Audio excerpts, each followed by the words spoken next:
Hey everybody, Chandra here from VidGamiac.com. Here we are today back in Magic Duels Origins, grabbing the Firestarter achievement. This is to deal 12 damage using Chandra. Chandra is going to be the Fire Planeswalker. Make sure you unlock her. She's going to be a mythic rare that you pull out of booster packs. Make sure you select her and then build a deck around her. She looks a little something like this. So make sure you add her to the deck, and then you want to build this deck focused on very low level cost creatures. So we're going to add a bunch of 1-cost fire creatures to the deck. There should be a ton. There's like 4 different cards you can use, so make sure you add all of those guys. They'll help out a bunch for the achievement. So we're doing this with a boosting partner. The key to getting this achievement done is to hold on to all your low level creatures and just build up your mana until you draw Chandra. You want to have at least 2 or 3 to use. Then once you draw Chandra and have a pretty good surplus of mana, you want to summon her. Then you want to wait the turn to get rid of her summoning sickness so you can use her ability.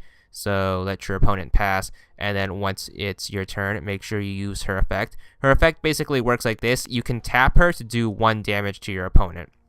So as soon as you do that, you can untap her as long as you cost a fire spell. So since creatures count as spells, all you have to do is just summon a low cost fire creature that should untap her, and since we didn't pay too much for the creature, we still have a pretty good surplus of mana to go through. To evolve her, you need to use her effect 3 times. So just use her effect to damage your opponent by 1 again, and then summon another low cost creature that should untap her, and then if you use her effect 1 more time, that should be 3 times enough to evolve her. So make sure you do that, and that's why we kept our stock of low cost creatures so high, because we can do this efficiently. Then once she evolves, what you want to do is you want to activate her plus effect. It's going to be a +1 effect, which deals 2 damage to your opponent.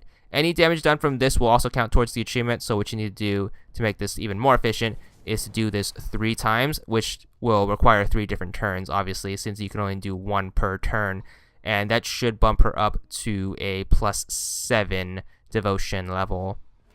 And the reason why we want her there is once she's a +7, we can use her -7 ability, which should deal 6 damage. So since we used the +1 ability 3 times, doing 2 damage each, 3 times 2 is 6, and then using the -7 ability is 6. 6 plus 6 is 12. That should be good enough for the achievement. So as long as you make sure you do that, and make sure you don't do any other damage to your opponent other than the damage it takes to evolve Chandra, and the damage that you use to get the achievement, which is 12 plus whatever you use to get the evolution, you should be on your way to it. It's going to be for 20 gamer score, and that's all there is to it.